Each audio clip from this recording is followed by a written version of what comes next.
Hello, everyone. Grace and peace. This is Jordan Williams with King's Worship. I want to thank you for opting into this channel today. I really appreciate you being here.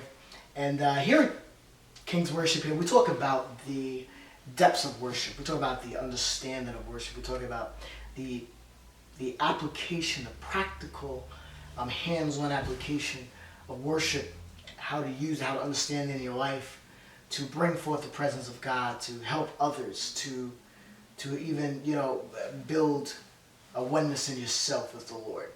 Now, today we're going to be talking about what I call a worthy worshiper. Now, if you're new to this channel, I want you to go ahead and click the link below, and I want you to subscribe below, and this way you can keep up to date with what I'm doing here, and I just appreciate you guys being here. And today we're going to be really moving forward, and I'm excited in the next couple of weeks and months for what God's going to be doing. Now, today I'm going to be talking about what I call worthy worshiper. Some of you might be saying, worthy worshiper, what is he talking about? Well, let's break this down. What is worthy? And according to the definition, the meaning of worthy means someone or something deserving of or having effort, attention, or respect. So today I want to talk to you not only about the effects and actions of worship, but I want to talk to you about the state of being a worshiper. Well, what is worship? According to this definition, worship is defined as the feeling or expression of reverence and adoration for a deity. In the Bible, there are two definitions where the words in the Hebrew and Greek for worship are sebumai and shakor. Sebumai means to personally esteem. It means to hold something or someone in high respect, showing reverence or awe of someone devout. Now the word in the Greek, shakor, means to bow down, to lay oneself prostrate.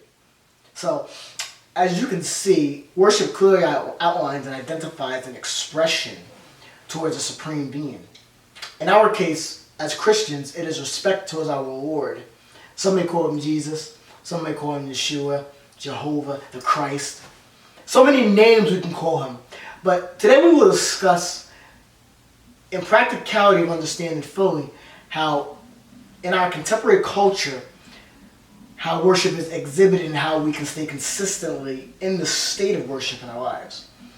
So you might be watching this video, you might have grown up in the church, you might be new to knowing about Christ, you might newly just have heard about the term worship or even heard about God in general. You might be of a different religion, have your difference in opinion of worship, you might be atheist, you might be agnostic, you might believe in science and intellectual study and practice through methodical systems and information. And that's fine, because I have something for you too. You can watch my video, which I'm going to put up very shortly, on the frequencies of worship. I'm going to be touching on the metaphysical, I'm going to be touching on the scientific application and understandings of worship.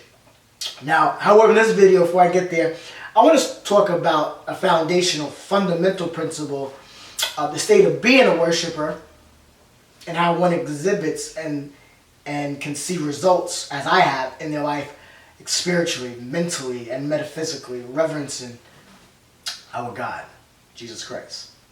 Now, I'm going to play a couple of clips. I want you to listen to this, and I want you to tell me, is this worship to you? Listen. Is that worship to you? Can't be wrong. I'm about to get my worship on. I'm gonna sing a brand new song. Yeah, I'm about to get my worship on. Take me away on this beautiful day. Yeah. Or is that worship to you?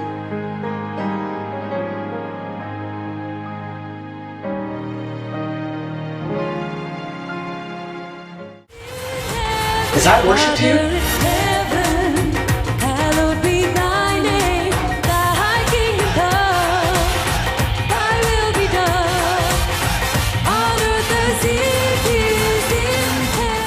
Or that, maybe that? I can hear the Lord say, will you let go and stand on my word? Is that worship to you? I was a fool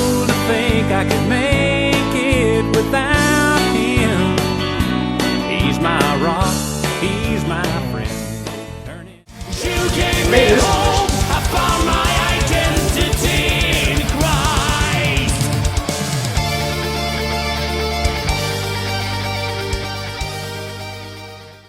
or that, maybe that.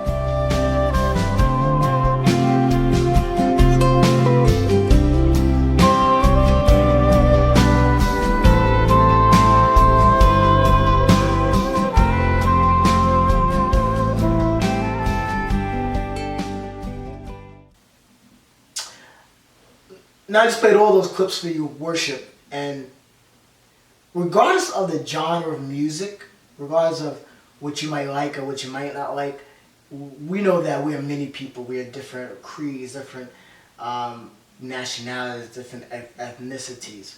We all are different methods of thinking, a mindset.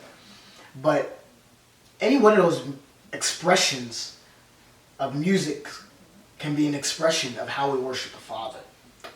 See, true worship is not about what you say or how you sound. You might have even heard a pastor say worship is a lifestyle. But I'll go a little deeper and I'll say that true worship is a state of being. It's a state of consciousness. Now, one might say that worship is the act of adoring and connecting with God through music and the arts, and I do agree that is one distinct way and method. However, I'll go a little deeper and I will state that worship is one way to connect and reverence God regardless of the presence or absence of any sound or perceptual event. Now, before we get into the deeper discussion of using music and sound as an expression and connection to God through worship, let us understand the walking and the actuality of being a worshiper. Proverbs 23 says, "For a man thinketh in his heart, so is he. He eat and drink, saith he to thee, but his heart is not with thee." One of the steps to becoming a true worshiper is the understanding of this verse. King Solomon, who wrote the book of Proverbs, what was he saying? What is truly in your heart is what you become. It is who you are. Are you a man or woman of deceit and immorality? Or are you a man and woman of integrity and character? Let me give you an example. For example, have you ever witnessed someone trying to sing the songs of the Lord, or they're trying to give you insight into the word, and a word they're trying to give as well while you're in church or you're at an event, a concert, a service, whatever it is, and the time of worship is going up, and your inner man, your inner woman is saying, my spirit does not and can't receive or bear witness to this. You know, you say to yourself, man, this person is so fake, is so phony. I just perceive something is not right about them, and I can't receive from them. They might even sound good, but you might be so, in a sense, just uncomfortable and you're uneasy in your spirit, and you say to yourself, I'm not even moved to lift my hands, and I don't even want to worship at this moment. Now, it is not for us to judge them. However, it would be hard to recognize them as a worthy worshiper, one of having attention, one of having respect and dignity. Why? Because there obviously is some disconnection of the state of being of who they are and what they are expressing, portraying. See, this verse clearly outlines and shows that what is in your heart and mind is what will shape the essence of your being. Now, not that I condone this, but I want to clearly articulate to you that it is not even so much about being in sin, but it is a deeper issue about, I call, parallel representation of where your state of being is. In other words, is your heart and mind on the presence or absence of the essence of God? Is it on one of strife, fighting, causing conflict, abusing and taking advantage of women? And for women, is it about seducing and using men? Indulging in drugs and substances that are soul depriving? Is it about a heart full of greed, corruption, one of depression, poverty, and lack? Is it one of a lying and untruthful mind and or one of full of hatred or doubt? Or is your mind on loving and sharing with others? Is it a heart and mind of understanding? Is it being patient with others? Is it forgiving others even when they hurt you or do you wrong? Is it one of having integrity in character? Is it one of being truthful and authentic to yourself and to others?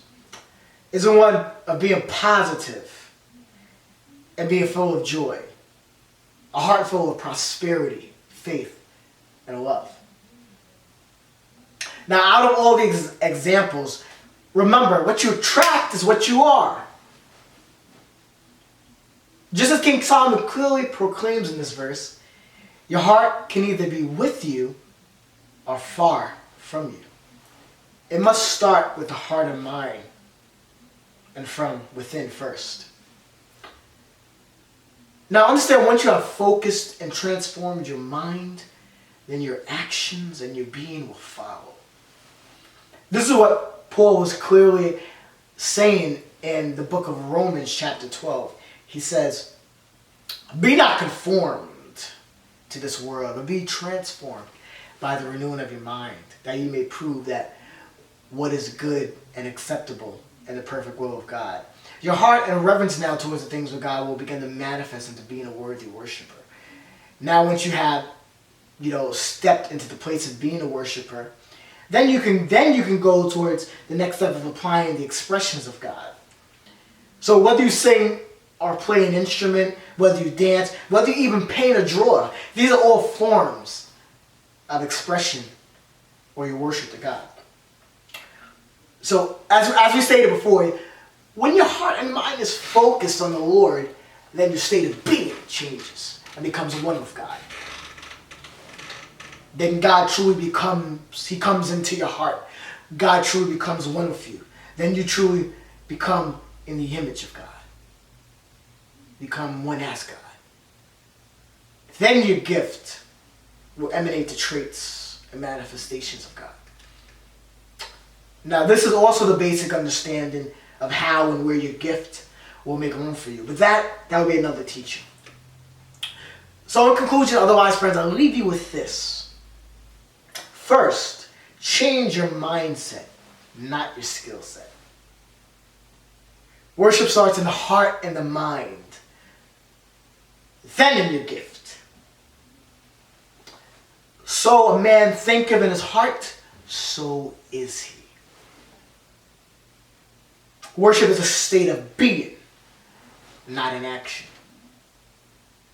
So, guys, I thank you. This is my analysis and my understanding of worship. Now, if you haven't already subscribed, please go ahead and click the link below and subscribe to the channel and stay in connection with me, because I'm going to have some more great motivational and practical teachings and hands-on lessons as well. Me demonstrating with the keyboard of showing you how to get closer to the love and spirit of God and how to be a more efficient worshiper. So for all you guys that do not sing, you do not play an instrument, go ahead into my channel and search around. You can discover there's a lot of great music there you can listen to. You can really just be still, focus your mind, focus your heart and your spirit, and just really listen to music will bring you into the presence of God. Or you can simply just listen to it for pleasure. So, guys, I want to thank you again, and I just want to say peace, love, and expansion to you guys always. Love you, and see you in the next video.